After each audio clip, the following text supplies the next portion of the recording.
Hey everyone, in the video today we're in the lush temperate rainforest of Fiordland. We're going to be photographing some of the big giant beech trees, and I want to share with you a few tips you can apply to your forest and woodland photography. Okay, let's go.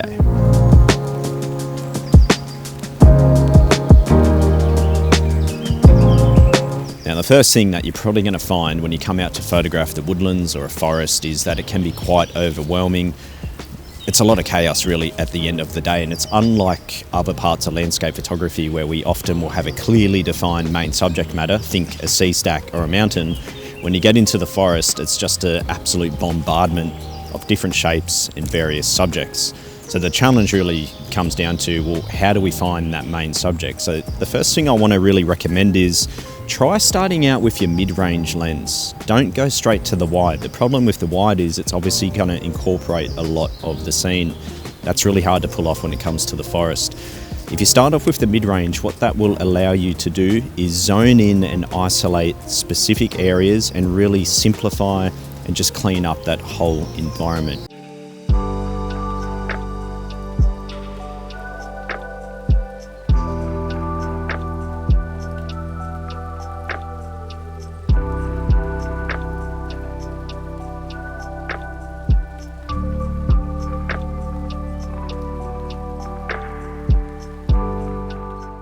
But when it comes to the forest, it's really hard to get a nice image that flows if you have too much light everywhere. So my favourite conditions to shoot in the forest are either on the overcast days, or if you have light coming in, which we do at the moment, it's been in and out. Generally what I like to do is either have it backlighting or sidelighting the trees. Very rarely will I want to have the sun behind me and have that evenly lighting everything up, because what happens then is the eye doesn't know where to go. There's too much light. You really want to minimize the amount of light in the frame. I'll often find myself getting drawn to the darker areas of the forest, and if I have light somewhere, it'll be off in the distance, and that way I can push the eye into that zone. So try to head out on those days where it's looking a little bit cloudy. If you are out on a sunny day, try and get in those darker portions of the forest and then use the areas of light off in the distance to lead the eye. And at the moment we've got a beautiful backlit scene, and that's really bringing to life all the moss. So it's a nice edge lighting going on. If that was front lighting everything, there's no sense of mystery. Everything's been lit up too much and the eye will just stop there.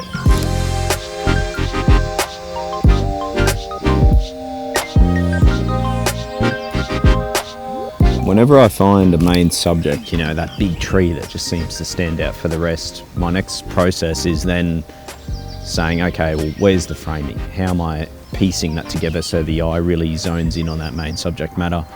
It sounds ridiculous. We're just using trees upon trees upon trees, but basically I'm using other trees to frame the main tree. So in the case here, there's a big, beautiful red beech, and then either side of the smaller trees, and they're just framing it up. So I position myself strategically so there's that balance. If I've got a tree on the left, I try to get one on the right as well, and then that's framing the big guy up in the middle.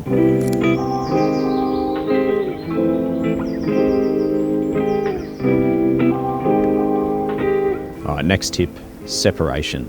Separating your layers in the forest is critical in order to showcase depth, particularly because it is so dense in a place like this. When you have all the various trees there, they can really blend together. A few little adjustments to your positioning will make a huge difference in creating that separation and that depth. So I've got a frame here that I've been looking at, various trees, all at different focal planes, and I noticed that the one in the back was really blending into the ones at the front. But a few little movements left and right really allowed me to get that separation and showcase all those different layers. So now the eye can just bounce from tree to tree to tree. So just keep in mind separation. Are you separating the front from the back, the foreground from the midground from the background? It's going to come down to your focal length as well, but just keep that in mind. Is the eye able to kind of move its way through the scene? So by nature, these scenes are quite dark, especially if you do come out on the overcast day. So what you might find is the shutter speed is getting a little bit on that slower side of things. The problem with that is if there's a breeze, the movement in the leaves is really going to be evident. Feel free to boost the ISO. This is one of those rare times where I get away from my typical ISO 100 to 200. I'll often sit around ISO 640 in the forest. You'll be surprised how well the noise just blends in these forest scenes. Very different to a sunrise or sunset where you've got your clouds. I just find in the forest the noise is nowhere near as noticeable. So definitely keep that in mind. And that way you're not going to be battling that breeze which can run through and just blur all those leaves. The post-processing definitely plays a huge role in the forest photography.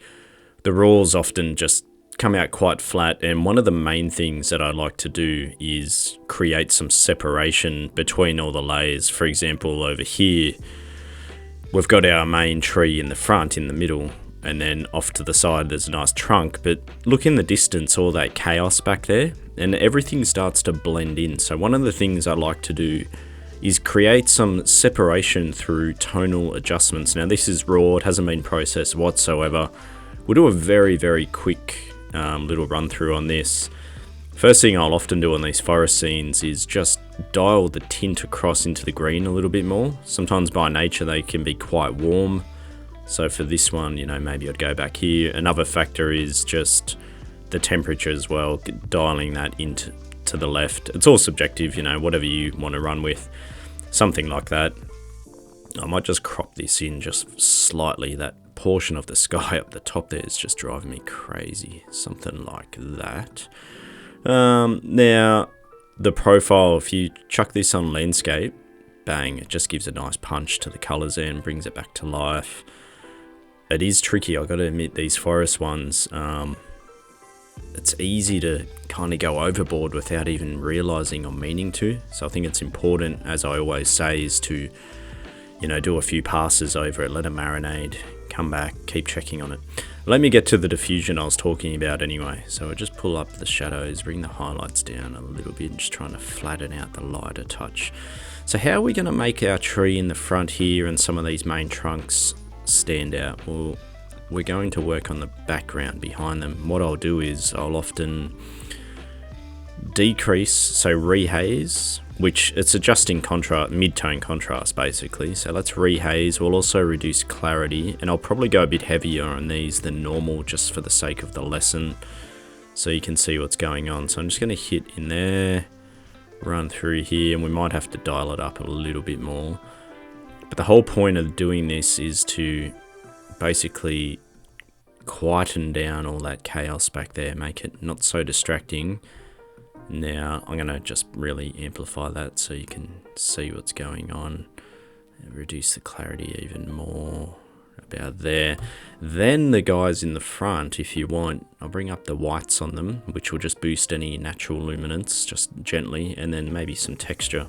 Anything closer to the viewer should have more detail, essentially more visible details, so especially these front trees, which are our main ones.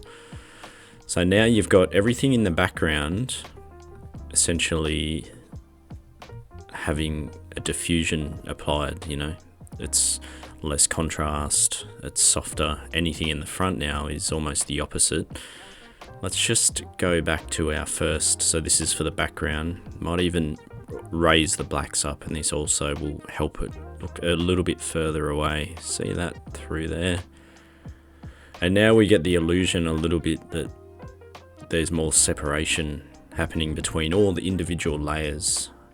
Now I'm not saying this is done, you know, the colors and things like that, but let's just do it before and after. So before, after. So there's something called the Auden effect. I don't really bother doing things like that. It's kind of the same principle here, but what I'm doing is I'm locally adjusting the tones in the background to create that type of sense of depth there. So now when we go in here, there's more distinct separation. It's before, after. You can see how the blacks in the distance are being lifted. They're not as dark.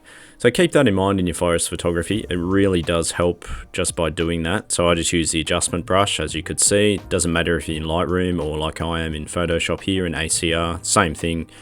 And that way you can just go in and yeah, you can adjust the blacks, you can reduce contrast, you can reduce clarity, you can rehaze, all of the above. It's all tonal adjustments essentially.